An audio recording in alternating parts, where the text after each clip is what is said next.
여러분 안녕하십니까. 취업 한파 속 여러분에게 한 줄기 빛이 되어줄 취업 청문회 진행을 맡은 이준하입니다. 취업을 준비하는 여러분들이 평소에 궁금해하시고 또 고민 중이신 질문을 보다 효율적으로 전달해 드리기 위해 이 자리 마련했습니다. 현실적인 취업 컨설팅의 대명사 가뭄의 단비, 전구 속의 필라멘트, 우리 공돌이 현직자님 함께하겠습니다. 안녕하십니까. 안녕하세요. 취업 청문회를 지금 계속 진행하고 있는데 오가는 질문들이 효율적으로 잘 전달되고 있는 것 같나요? 전달이요? 글쎄, 조회수가 그러면 질문의 어떤 질 너무 좋죠. 이게 근데 정말 다 아셔야 되는 건데 조회수 잘 터지는 거는 이제 좀 다른 막 그런 자극적인 것들이고, 사실 이런 콘텐츠가 잘 터지는 게 좋은데 많이 아셔야 돼요.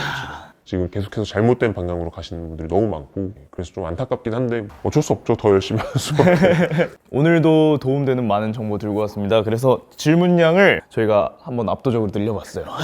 그래서 오늘도 아주 재밌는 그리고 유익한 정보들 많이 전달해 드릴 테니까 함께 가보시죠. 첫 번째 질문부터 가보도록 하겠습니다.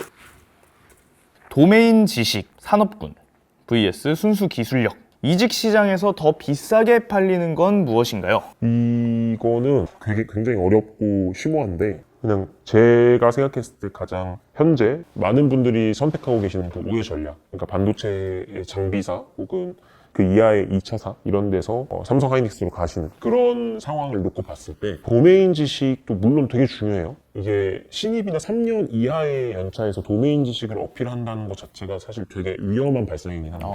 왜냐하면 그 도메인 지식이라는 건 우리가 학부에서 석사 레벨까지는 어떻게 보면 산업이랑 너무 달라요. 그러니까 간극이 분명히 존재하고, 뭐 다 아실 거예요. 석사 연구하시면 다 아실 텐데 간극이 너무나 크고, 실제 우리가 가고자 하는 그런 대기업에서의 산업 스케일에서의 내용들은 이론이랑은 뭐 거의 그냥 다르다, 아예 쓰지도 않는다라고 보셔도 돼요, 솔직히. 그렇게 봤을 때 도메인 지식을 물론 알면 굉장히 좋죠. 이해하기 좋고 한데 거기에 그 한계는 정해져 있다는 거예요. 하지만 이제 실무에서의 기술력, 뭐 예를 들어서 일하는 회사가 있다고 해볼게요. 거기서 포토 공정에 대한 뭐 EUV 장비를 다루는 뭐 엔지니어예요. 그럼 그 엔지니어가 3년 차가 됐어. 그럼 예를 들어 하이닉스 EUV 공정에 이직을 한다고 해볼게요. 그러면 너무나 좋아하지 않을까요? 하이닉스에서 포토 공정 예를 들어 담당자예요. ASML에서 온 엔지니어가 지원을 했어요. 그런데 혹은 뭐 석사 랩에서 한 2년 동안 연구해서 하셨던 지원자가 있어요. 제가 부장님이어도, 제가 임원이어도 일단 왜냐면 우리 고객사의 엔지니어 3년 동안 만진 사람인데 그렇죠. 여길 뽑겠죠. 약간 이렇게 접근하시는 게 현재 반도체 시장이든 자동차 시장이든 배터리 시장이든 소프트웨어를 주로 다루지 않은 하드웨어를 다루는 제조업 시장에서는 거의 이게 디폴트일 것 같고요. 다만 뭐 소프트웨어나 IT, 뭐 마케팅, 기획 이런 류의 쪽에서는 조금 다를 수도 있다라고 생각은 해요.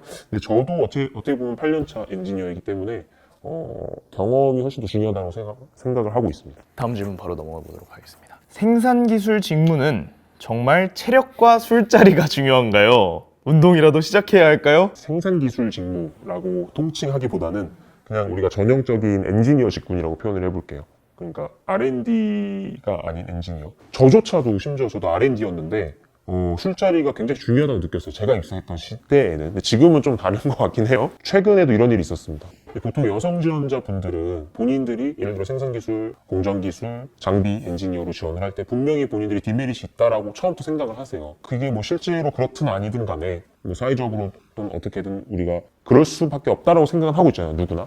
제가 이거를 컨설팅을 할 때 어떻게 좀 진행을 했었냐면, 여성분이신데 크로스핏 동아리, 저희 저번에 첫 번째 출연자셨던 메타몽님, 메타몽님이 그 여성 축구 동아리의 공격수였잖아요. 약간 이제 이런 것들을 그 이력서에서 뽑아내서 그걸 자기소개서에 어필을 하는 거예요. 일부러. 그렇게 되면은 예를 들면 세 개 문항이 있다면 어떤 한 개 문항에서는 그거를 좀 중점적으로 가져가는 거죠. 실제로 그게 제가 뭐 동아리 쓰지 말라 이런 말은 하잖아요.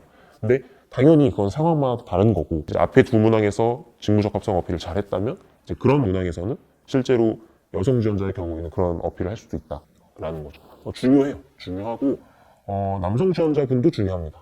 어필을 할 수 있다면, 본인이 할 수 있다면 해주시는 게 좋고, 최근에 이런 지원자도 봤어요. 히말라야 등반을 하셨어요. 대학교 4학년 때. 그런 건 저도 적어요. 자기소개서 소재를 써. 무조건 써요. 뭐 성장과정 류의 문항에서 거의 씁니다. 근데 이제 그런 게 아니라 크로스핏을 했다, 웨이트 트레이닝을 했다, 뭐 3대 500이다 이런 류는 정 없다면 쓰겠다면 어쨌든 본인이 딱 판단을 하셔서 특별한 게 분명히 있다. 그러면 무조건 가져가 주시는 게 좋을 것 같아요. 3대 500 정도면 굉장히 특별하다고 봅니다. 그렇죠. 저는 잘 모르기 때문에 3대 500 특별한 거 맞죠. 바로 다음 질문 넘어가 보도록 하겠습니다. 해외 기술 문서를 읽는 능력.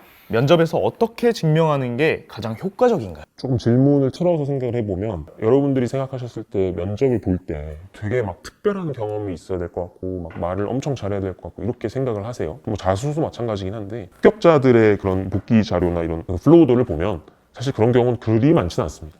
물론 뭐 학점이 얼등히 좋거나 뭐 연구 실적이 너무나 좋아요. 그러면 거의 붙어요. 이제 그런 거 말고 보통 평범한 분들 뭐 3.8에서 4.1 정도 사이의 대역에 위치한 분들을 봤을 때 경험이 많이 없으신 분도 분명히 있잖아요. 제가 그런 분들을 면접에 가셨을 때 소재를 어떻게 하나라도 더 만들까를 컨설팅을 할 때, 이것도 컨설팅 얘기긴 한데 이런 얘기를 자주 합니다. 올인원 패키지 분들은 거의 아실 거예요. 면접에서 굳이 막 다른 거 막 협업 어필하려고 이렇게 하지 마시고 진부한 얘기 하지 마시고 저라면 이렇게 하겠다. 면접 오기 전에 혹은 뭐 저번에 한번 떨어지고 나서부터 예를 들어 한번 하이닉스랑 해볼게요. 하이닉스 뭐 포토공정 기술팀에서 나왔던 그런 논문들이나 혹은 뭐 관련한 장비의 아티클들 이런 거를 블로그나 뭐 혹은 제 개인 노션 페이지들 수록을 해놨다.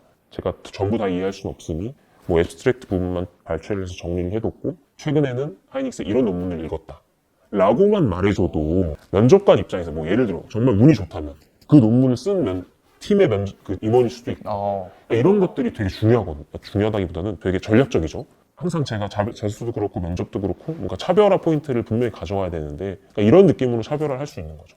사실 거의 많은 분들은 이렇게 할 수가 없겠죠. 그래서 해외 논문을 읽는 능력은 뭐 이런 식으로도 어필을 할 수 있는 거죠. 어떻게 보면 뭐 특허 자료들도 대부분 영문으로 돼 있고 논문도 대부분 영문으로 돼 있으니 뭐 이런 식으로 어필해볼 수 있는 거죠. 이 자체가 뭐 중요하다라기보다는 이걸 또 어필 포인트로 가져갈 수 있다 이런 거죠. 이런 부분에 있어서는 면접에서 좀 전략적으로 어필하는 게 더 나아. 전략이 되게 중요하죠.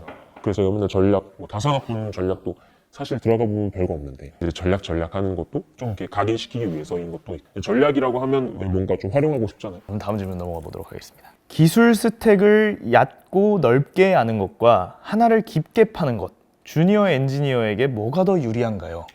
그러니까 저도 스페셜티가 있는 게 좋다라고 초반에는 그렇게 생각을 했었고 그렇게 했었어요. 그렇게 하다 보니까 뭐 좋은 성과도 받고 특허도 내고 했었는데 그러니까 결국은 이제 8년 이상 되다 보면 소위 말해 위로 올라가시는 혹은 뭐 임원 이런 분들은 결국 다 알아야 돼요. 근데 물론 그 중에서도 아닌 분이 있긴 한데 거의 대다수의 분들은 전반적인 걸 다 알아야만 결국에는 높게 가는 그런 경향이 있어서 이거는 뭐 취향의 차이일 수 있겠지만 저는 일단은 넓게 알아야 된다고 생각하고 있습니다. 지금은. 근데 또 전문 지식을 요구하는 만큼 얕고 넓게 알면서도 하나 정도 깊게 가져가는 게 그렇죠. 그게 아니에요? 베스트죠. 그러기 사실 쉽진 않으니까. 예, 알겠습니다. 그럼 다음 질문 바로 넘어가 보도록 하겠습니다. 대기업 생산직 vs 강소기업 설계직. 미래를 본다면 어디가 더 나은 선택일까요? 이 현실이 학벌이 낮아요. 그래서 전전이에요. 전자전기공학부라고 해볼게요. 근데 전자전기에도 여러 가지 그런 루트가 있는데 예를 들어 회로 설계라고 해봅시다. 회로 설계를 준비하셨어요. 학벌이 낮은데 회로 설계를 준비하셨고 학점이 낮아요. 그러면 대기업 연구개발직은 어려워요. 근데 처음에는 다 연구개발직을 노리세요. 저도 전자전기였고 근데 거기서 이제 생산직으로 가는 것을 꺼려하시는 분들이 이제 이렇게 강소기업 연구개발로 가시죠. 그래서 그렇게 해서 예를 들어 한 5년에서 8년의 경력을 쌓고 경력이직을 하는 거는 또 다른 얘기이기 때문에 그건 충분히 가능하다고 생각을 합니다. 이런 경우가 있고 이제 처음부터 생산 관련 직군으로 진입을 하시는 분들이 있어요. 근데 저는 요즘에는 일단 가라고 말을 하긴 해요. 그 이유가 이번에 하이닉스를 보세요. 1억 5천을 줬잖아요. 내년은 3억을 준대요. 후년은 어떻게 될지 몰라요. 그래서 사실 하이닉스는 가는 게 맞아요. 양산 기술이든 뭐든 간에 일단 가야 돼요. 잘 모르시는 분야가 일단 가면요. 여러 가지 루트로 옮길 수 있어요. 부서 이동. ASML도 마찬가지로 그 석사 직무가 있고 그 학사 직무가 있어요. 근데 또 석사분들이 이렇게 생각하시더라고요. 석사 했는데 학사 직무 지원 안 하는 게 맞지 않나? 근데 하셔야 돼요. 그러니까 석사도 마찬가지예요. 그냥 직설적으로 학벌이 낮아요. 혹은 뭐 자대 석사를 가셨어요. 그런데 연구개발 직군을 노리는 것은 사실 어떻게 보면 무모합니다. 일단은 가시는 게 맞습니다. 요즘에는 회사에 여러 가지 그런 프로세스들이 있어요. 그러니까 한 번 거기로 갔다고 해서 그게 딱 정해지는 게 아니에요. 그러니까 본인의 노력 여하에 따라 분명히 달라지거든요. 그래서 일단은 가십시오. 일단 갈 수 있다면. 네. 일단 가고 네. 경력을 쌓고 맞습니다. 이직하는 방법. 네. 네. 다음으로 넘어가 보도록 하겠습니다. 현업에서 안 쓰는 구식 툴로 진행한 프로젝트 그래도 자소서에 쓸 가치가 있을까요? 또 많은 취준생분들께서 부단히 노력하시는 것 중에 하나가 그 현업에 어쩌구를 원하세요. 그래서 이제 저도 사실 공동이 현직자니까 그래서 현직자니까 좋아하신다라고 생각을 하긴 하는데 약간 잘못 짚으시는 부분이 뭐냐면 신입사원이 현업의 내용을 아는 것 자체가 말이 안 돼요. 그러니까 물론 공개적인 지식들, 예를 들어 구글링에서 나오는 여러 가지 것들이 많아요. 뭐 예를 들어 삼성 하이닉스라면 노드명들이 있을 거고, 차라면 그 차량 개발 프로세스들이 있을 거고, 배터리라면 뭐 전고체 로드맵 이런 게 이제 타운홀 미팅이나 이런 데서 많이 나온단 말이에요. 그 뭐 ASM이나 이런 기업 장비사들도 본인들의 그런 대표 장비들이 이제 다 카탈로그 형식으로 홈페이지에 있어. 근데 그런 거 말고 뭐 예를 들어 실제 뭐 어떤 땡땡 직무에서 이 직무 엔지니어는 정확히 무슨 일을 하는가를 정말 열심히 알고 싶어 하시는데 물론 알면 좋은데 그걸 모른다고 해서 문제가 생기진 않아요. 툴도 마찬가지입니다. 예를 들어 현업에서 뭐 인하우스를 사용한다 해보겠어요. 인하우스라는 건 뭐냐면 거기서 그 개발팀이 만든 거예요. 그 툴을 사용하는 팀도 있고 아닌 팀도 있고 한데 예를 들어 이 팀에서는 이거 사용해라는 정보만 듣고 딴 팀 가가지고 저 이거 잘합니다 라고 하면 우리 그거 안 쓰는데? 가 돼버리는 거예요. 그러니까 이제 애초에 그렇게 갈 필요가 없고 툴을 썼다라는 것은 어쨌든 거기 확장성이 있어서 뭐 예를 들어 CAD 툴을 썼다. 그거 기반의 이제 설계 여러 가지 직무 툴이 있겠지만 그거에 적용하는 데 문제가 없다라는 개념으로 접근이 가능하기 때문에 그냥 어필하셔도 됩니다. 그렇다고 해서 뭐 그게 예를 들어 너무 구식이거나 이렇다고 해서 문제되고 이런 건 전혀 없어요. 확실히 오해할 만한 네, 맞아요. 이야기이긴 한 것 같습니다. 네, 그럼 이렇게 해서 질문 마무리해 보도록 하겠습니다. 네, 오늘 오간 이야기가 여러분에게 큰 도움이 되었기를 바라면서 취업 청문회 여기서 마치도록 하겠습니다. 지금까지 진행을 맡은 이준하였습니다. 감사합니다.